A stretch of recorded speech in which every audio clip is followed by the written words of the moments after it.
अंजलि सिंह साढ़े पत्रकार इस खबर से जानकारी दी सांझ पा रही है। अंजलि, किस तरह की रूपरेखा तैयार की गई है? गृह वजीर के साथ पंजाब के चीफ मिनिस्टर भगवंत मान मुलाकात करने जा रहे हैं। जी देखिए, दोपहर तकरीबन 3:30 बजे मुलाकात का समय है और आपको बताएं कि बेहद अहम ये मुलाकात होगी।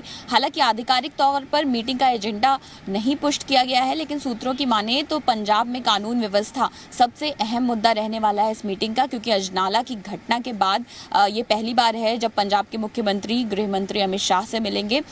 उनके दफ्तर में ये मुलाकात होगी और जिस तरह से घटनाक्रम रहा है पिछले दिनों में पंजाब का, उसको देखते हुए ये चर्चा बेहद अहम हो जाएगी कि पंजाब में मौजूदा जो कानून व्यवस्था है उसके ताज़ा हालात क्या हैं, इस पर चर्चा ज़रूर होगी। क्योंकि लगातार जो विपक्षी पार्टियां हैं वो आम आदमी पार्टी की सरकार को घेर रही हैं पंजाब में, और बीजेपी ने तो गवर्नर रूल की मांग तक कर दी है पंजाब में। तो इन तमाम चीज़ों को देखते हुए कल ही पंजाब के गवर्नर ने भी केंद्रीय गृह मंत्री से मुलाकात की थी और कानून व्यवस्था एक अहम मुद्दा होगा इस पूरी बैठक का, इसमें कोई दो राय नहीं है। क्योंकि जिस तरह से अजनाला में घटना हुई उसके बाद जिस तरह से पुलिस थाने को पूरी तरह से उसका घेराव कर लिया गया और इसके साथ ही इस पूरी घटना का संज्ञान लेते हुए केंद्रीय गृह मंत्रालय द्वारा पंजाब पुलिस से एक विस्तृत रिपोर्ट सौंपने को भी कहा गया था। तो ऐसे में जब मुख्यमंत्री खुद जाकर केंद्रीय गृह मंत्री से मिलते हैं तो दोनों के बीच में ये बात जरूर होगी, इस रिपोर्ट को किस तरह से तैयार किया गया है, रिपोर्ट में क्या कुछ निकल कर आया है,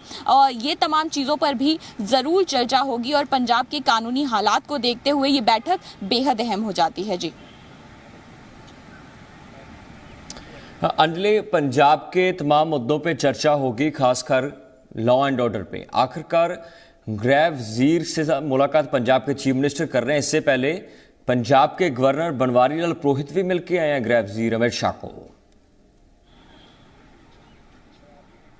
जी बिल्कुल, और तभी एक के बाद एक यानी बैक टू बैक ये दोनों बैठकें हो रही हैं और इसीलिए ये ज़्यादा अहम हो जाता है। क्योंकि जिस तरह से लॉ एंड ऑर्डर की सिचुएशन खराब हुई है, एक पुलिस थाने का घेराव कर लिया गया, कई पुलिसकर्मी इस घटना में जख्मी हुए और जिस तरह की बयानबाजी हुई उसके बाद खुलेआम जिस तरह से लोग औजार लेकर घूम रहे थे, उन तमाम चीज़ों को संज्ञान में लेना बेहद ज़रूरी हो गया है। और जिस तरह के बयान निकल कर सामने आए इस पूरी घटना के बाद पंजाब से बात करें तो वो कहीं कहीं चिंताजनक है और यही वजह है कि गृह मंत्रालय ने इस पूरी घटना का संज्ञान लिया था। एक डिटेल्ड रिपोर्ट मांगी गई कि आखिर किस तरह का एक्शन लिया गया है, ये जो हालात बने ये किस वजह से बने और इसके बाद अब क्या तैयारी कर रही है उन तमाम लोगों पर एक्शन लेने की सरकार जो अनर्गल बयानबाजी करते हुए पाए गए, जो इस घटना में शामिल थे। तो इन तमाम चीज़ों का जो है एक विस्तृत मसौदा तैयार किया जाएगा, वो गृह मंत्री को सौंपा जाएगा। लेकिन इस बीच में जहां तक बात करें राज्यपाल से मीटिंग होने की और उसके बाद अब मुख्यमंत्री से मीटिंग होने की,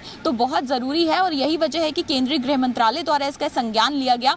और देखें तो एकदम फास्ट एक्शन में ये मीटिंग्स जो हैं वो रखी गई हैं। और साथ ही पंजाब के मुख्यमंत्री की जहां तक बात करें तो वो भी अपनी तरफ से ये बयान दे चुके हैं कि पंजाब में कानून व्यवस्था को बिगड़ने नहीं दिया जाएगा। तो वो भी अपना पक्ष केंद्रीय गृह मंत्री के सामने इस मीटिंग में रखेंगे और इस पूरी घटना का ब्यौरा तो वो देंगे ही। अभी हाल फिलहाल में चूंकि अब पंजाब का बजट सत्र भी आना है तो ऐसे में कई और मुद्दे भी हो सकते हैं, लेकिन सबसे अहम जो केंद्र माने पूरी चर्चा का केंद्र बिंदु माने तो वो ये मुद्दा ही रहने वाला है। जो सूत्रों से भी हमें जानकारी मिली है और कहीं ना कहीं पंजाब के मुख्यमंत्री को भी इस बात की चिंता होगी, क्योंकि जिस तरह से विपक्ष हमलावर हो रहा है और केंद्रीय गृह मंत्रालय ने जिस तरह से उनसे पूरी जांच रिपोर्ट मांगी है, तो इसमें उनको अपना पक्ष भी रखना होगा और पंजाब में आगे ऐसी स्थिति ना बने, इस तरह के हालात ना बने, उसके लिए वो क्या कर रहे हैं ये बात भी वो अपनी ओर से जरूर इस मीटिंग में जो है वो केंद्रीय गृह मंत्री के सामने रखेंगे। जी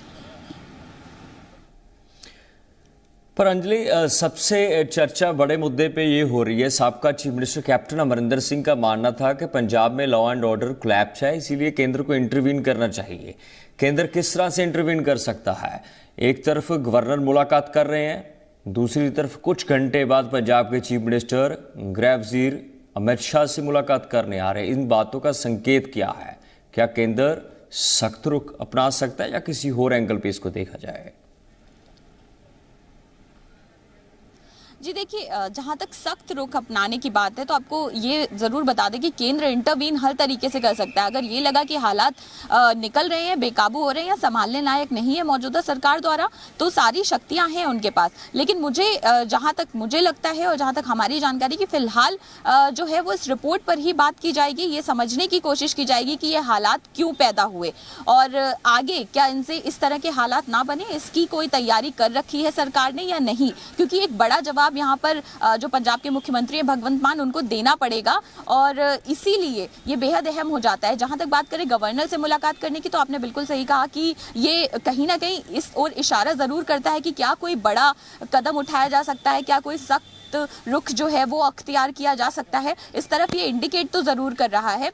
लेकिन और इसके साथ ही बीजेपी ने भी ये मांग की है कि पंजाब में अब हालात जो है वो बेकाबू हो गए हैं, तो इसलिए जो गवर्नर रूल है उसको अप्लाई कर देना चाहिए। हालांकि ये बहुत बड़ा स्टेप है, इससे पहले तमाम जो बीच की चीज़ें हैं, जो तैयारियां हैं, बहुत सारी चीज़ें देखनी पड़ती हैं और इसीलिए जो मुख्यमंत्री भगवंत मान है वो भी मिलकर अपनी ओर से ये आश्वासन जरूर देंगे। सिर्फ आश्वासन नहीं, उनको ये दिखाना भी होगा, कागजों पर भी ये दिखाना होगा और उनको ये बताना होगा कि क्या क्या तैयारियां कर रखी हैं पंजाब सरकार ने ऐसे हालातों से निपटने के लिए। जी।